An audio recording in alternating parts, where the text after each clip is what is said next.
Oruç, Resul-i Ekrem'in dilinde Tirmizi'deki hadis-i şerifle sabrın yarısı sayılmıştır.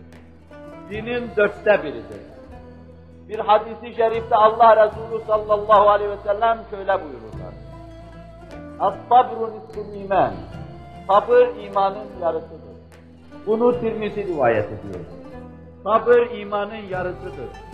Bağrına taş basman, dişini sıkman, dayanman gereken hadiseler karşısında dayanma, dinin yarısıdır.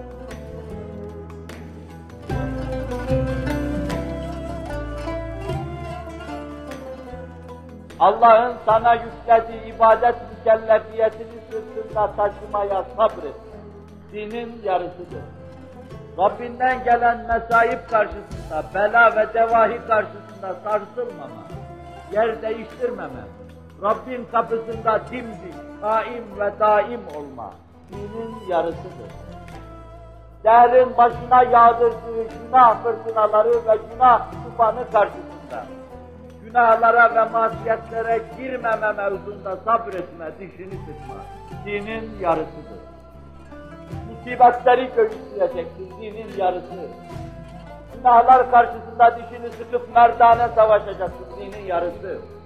Rabbim kulluk diye omuzuna yüklediği şeylere sabredeceksin. Daimi bir ikdam içinde bulunacaksın. Daima ileri adım atacak, nazarını ilerilere doğru dikecek ve kademini nazarın temas ettiği yere basacaksın, dinin yarısı.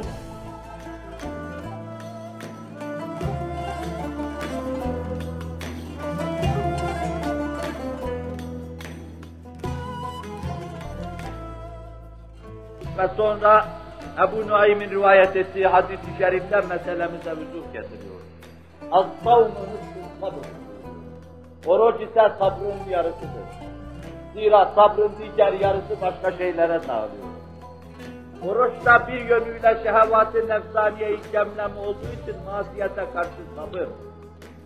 Bir yönde aç susuz durma gibi, hele yaz günlerinde çok ağır bir yükün altına girme gibi susuzlamakla ibadete sabır.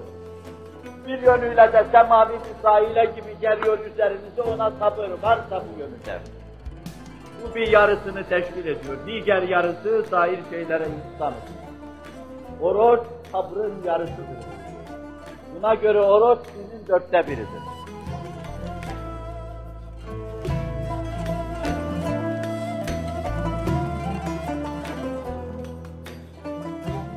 Hadis-i şerifteki terkipten anlıyoruz. 1/4'idir evvela, İslam'ın 4 mühim esasından bir tanesidir. Namaz, oruç, zekat, hac, bu 4 taneden bir tanesidir.